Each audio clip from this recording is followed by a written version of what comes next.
Abdou, merci d'être avec nous. Merci Jamal, c'est toujours un plaisir de vous retrouver, toi et tous les téléspectateurs de notre cher Maghrébia. Merci. Alors, Abdou Sammar, jamais Ouyahia n'a été attaqué aussi violemment dans le propre parlement du régime, hein, celui qu'il a mis en place. Des députés du RCD lui sont tombés à bras raccourcis et des mots très durs ont été prononcés. Dans la rue, jamais les Algériens ne se sont autant inquiétés. Le marché de l'euro n'a jamais atteint de tel niveau, de tel plafond. Beaucoup de gens craignent que l'immobilier, leur seul bien pour beaucoup de gens, ne s'effondre. La panique semble s'installer et le titre de l'émission d'aujourd'hui est « L'Algérie est-elle en danger ?» Alors, Abdou Sammar, votre avis sur la question? Le Jamal, je suis à Alger, je le vis chaque jour, comme tous mes compatriotes. La situation est très très difficile, elle est très difficile. Mais il se trouve que j'appartiens à un nombre peut-être restreint de gens qui ont prévenu des conséquences de cette situation. Ça fait 3 ans où nous disions, depuis 2014, nous disions attention, toutes les analyses du monde entier, les expertises les plus sérieuses disaient que le pétrole va s'effondrer parce que le pétrole de schiste américain allait complètement bouleverser le marché. Donc quand on disait, on publiait les rapports il y a 3 ou 4 ans et on faisait des articles, les gens ne prenaient pas au sérieux, notamment les dirigeants. Et aujourd'hui, il se trouve que maintenant on nous écoute. Je me souviens que l'année dernière, j'avais fait une vidéo pour dire il faut un impôt sur la fortune. Il n'est pas normal que les milliardaires algériens ne payent pas un impôt sur la fortune et qu'on surtaxe uniquement les pauvres. Aujourd'hui, Ouyahia applique un impôt sur la fortune. Donc le danger, il est le suivant. Nous avons une classe politique complètement déconnectée des évolutions du monde moderne, une classe politique qui ne veut pas écouter son élite, l'élite qui réfléchit, l'élite qui propose, et la situation elle est quoi? C'est une situation économique très dure et nous allons souffrir énormément pendant les 3 ans à venir. Ça, personne ne pourra dire le contraire. Maintenant, Ouyahia ou pas, pour moi, c'est un élément secondaire. Vous savez très bien, Jamel, qu'Ouyahia ne se soucie jamais de sa popularité. Ce monsieur, il a fait la salle besogne durant les années 90, et vous savez très bien quel est son passif. C'est l'homme le régime l'a choisi expressément parce qu'il sait très bien que c'est le gars qui se contrefiche, qui va jamais se préoccuper de ce que la rue va dire sur lui, de ce que les gens du régime vont dire sur lui. Donc sa mission elle est très précise, elle est encadrée, il est là pour exécuter une mission. Maintenant, nos compatriotes, à eux de s'organiser pour faire pression pour que notre pays ne sombre pas comme le Venezuela. Il y en a encore une dernière marge de manœuvre pour qu'on ne se vénézualise pas. Mais Abdou Sammar, à propos de Ouyahia, certains observateurs pensent qu'il a été piégé, qu'il a été nommé à ce poste des sales besognes, comme il dit lui-même, pour le discréditer totalement, pour accentuer l'exécration des Algériens à son endroit et surtout pour le zapper définitivement pour les prochaines présidentielles. Vous pensez que c'est plausible, cette thèse? Je ne pense pas que c'est plausible pour la simple raison qu'il y a un contrat entre des gens comme Ouyahia et les Ammar Saïdani, etc. et le régime. Ouyahia n'a pas intérêt à ce que le régime s'effondre. Si le régime s'effondre, tous ses privilèges, tout son avenir va s'effondrer lui aussi. Et le régime aussi a besoin des gens comme Ouyahia et ses semblables. Donc c'est un contrat gagnant-gagnant. Ce que le régime ne peut pas faire, Ouyahia va le faire. Et ce que Ouyahia ne va pas le faire, le régime va le faire. Donc c'est un véritable duo. C'est complètement un véritable duo. Vous vous souvenez très bien, vous dites que la rue sera exécrable. Bouteflika n'était pas aimé avant 1999. L'amour de la population n'a jamais été un critère important en Algérie pour élire les présidents. Ça, vous le savez très bien. Il y a un véritable contrat entre le régime et ses serviteurs. Et personne n'a intérêt à ce que le régime s'effondre. Si ce régime s'effondre aujourd'hui, le danger est tellement réel. Parce qu'avec une crise financière et au manque d'argent, ils ne peuvent pas racheter la paix sociale. Il y a vraiment les fondements du régime sont menacés. أعطي القليل أعطي له 200 دولار ونحي لي الباقي. Nous sommes en retard, oui madame, parce que quand il s'agit de demander la dépense, vous êtes en tête.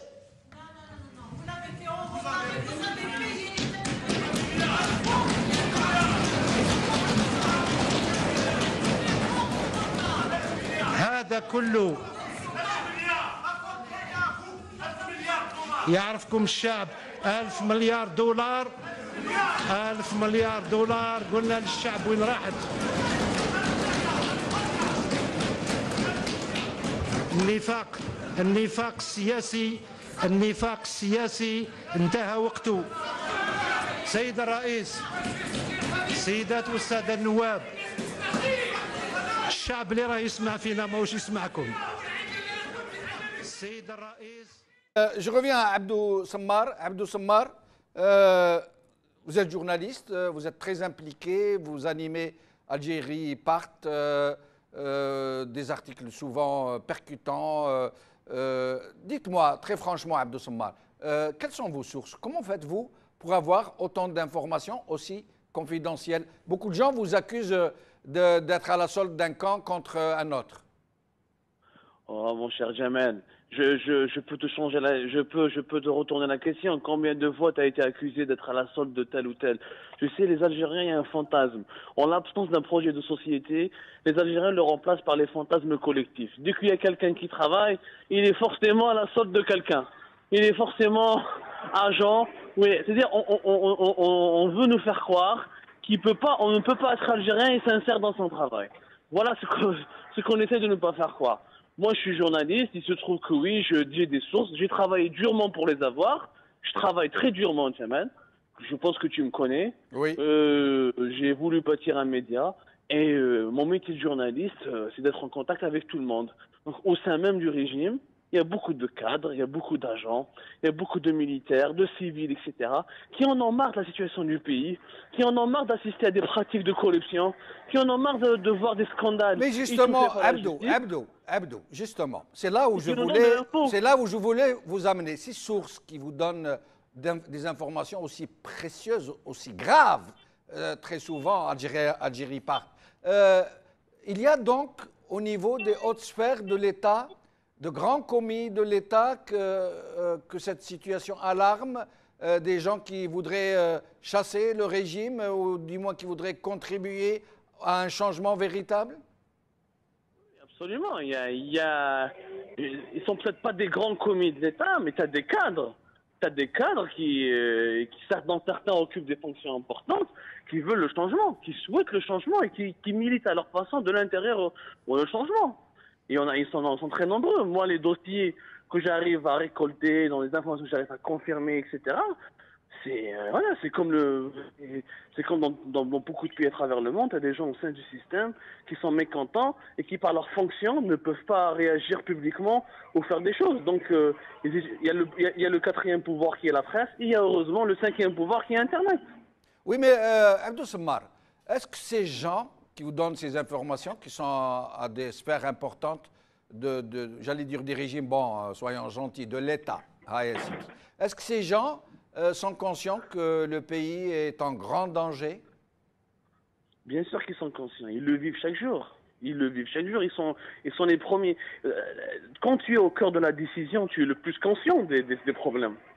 Quand tu es un jeune cadre et tu travailles dans une institution et tu n'arrives pas à imposer le bon sens, tu es le premier. Tu es le premier à ressentir le problème. Tu es le premier à en être victime. Il faut arrêter de croire que le régime algérien est un bloc. Mais bon sang, Abdou, pourquoi ils ne s'engagent pas, ces gens? Pourquoi ils ne s'engagent pas? Pourquoi ils attendent que les plus petits, ceux qui ont le moins profité, se lèvent pour eux? Pourquoi ils ne vont pas au créneau? Pourquoi ils ne parlent pas? Pourquoi ils ne démissionnent pas? J'ai quelques éléments de réponse, jamais à te fournir. Oui. Il faut savoir que dans un pays, il y a les gens qui occupent des postes. Et puis, normalement, il y a une société civile. Normalement, il y a un parti politique. Normalement, il y a des journaux. Il y a une presse libre, etc. Et il doit mettre ce farche. C'est-à-dire, quand tu es un seul maillon, tu peux pas. Il y a un sentiment tout le monde est désabusé. Tout le monde n'y croit pas. Les gens n'y croient pas.